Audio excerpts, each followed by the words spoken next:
કડવા ચોથની વાર્તા।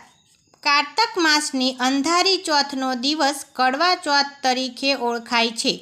આ ફક્ત પરણેલી સ્ત્રીઓનું વ્રત છે। પોતાના પતિના સુખ સમૃદ્ધિ એની સુરક્ષા માટે આ વ્રત કરાય છે। આ દિવસે સોહાગણ સ્ત્રીઓ ઉપવાસ કરે છે। રાત્રે શિવ પાર્વતી અને ચંદ્રના દર્શન કર્યા પછી ચંદ્રને અર્ધ્ય આપી ઉપવાસ છોડવો। આ દિવસે ભીની માટીમાંથી ગૌરીની એટલે કે પાર્વતીજીની મૂર્તિ બનાવી એની પૂજા પણ કરાય છે। વાર્તા। એકવાર અર્જુન તપસ્યા કરવા નીલગિરી પર્વત પર ગયો। પાંડવો પણ પર વાર્તા। એકવાર અર્જુન તપસ્યા કરવા નીલગિરી પર્વત પર ગયો। પાંડવો પર એક પછી એક વિપત્તિઓ આવવા લાગી। તેથી ગભરાઈને દ્રૌપદીએ ભગવાન શ્રી કૃષ્ણનું ધ્યાન ધર્યું। ભગવાન શ્રી કૃષ્ણ તત્કાલ આવ્યા એટલે દ્રૌપદીએ પોતાના દુઃખની ભગવાનને જાણ કરી। ત્યારે ભગવાન શ્રી કૃષ્ણ બોલ્યા। એકવાર પાર્વતીજીએ પણ શિવજીને આ પ્રશ્ન કર્યો હતો। ત્યારે સદાશિવે પાર્વતીજીને કડવા ચોથનું વ્રત કરવાનું જણાવતા કહ્યું હતું।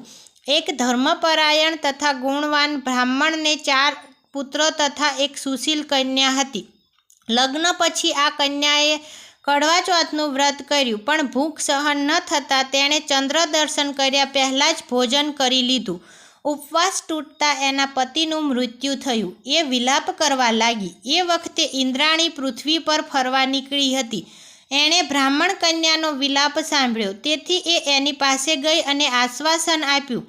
બધી વાત જાણી ઇન્દ્રાણી બોલી, તે ચંદ્રને અર્ધ આપ્યા વગર ભોજન કરી લીધું, એનું જ આ ફળ છે। આ સાંભળી બ્રાહ્મણી પશ્ચાતાપ કરવા લાગી।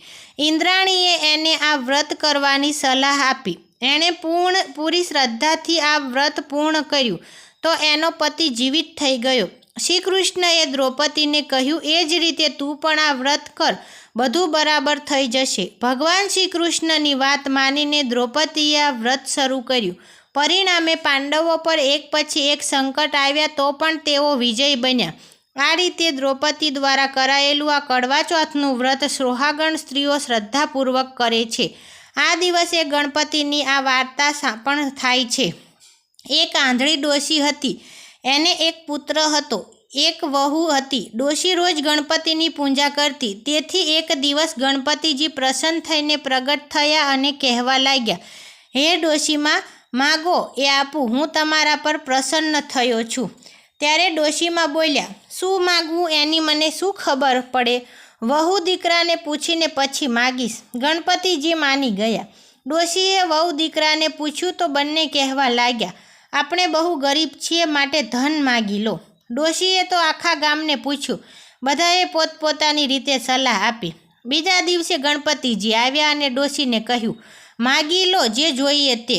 ડોશીમાં બોલ્યા, મને 9 કરોડની માયા દો, નિરોગી કાયા દો, અમર સુહાગ દો, આંખનું અંજવાળું દો, પૌત્ર પૌત્રી પરિવારનું સુખ દો, છેલ્લે મોક્ષ દો।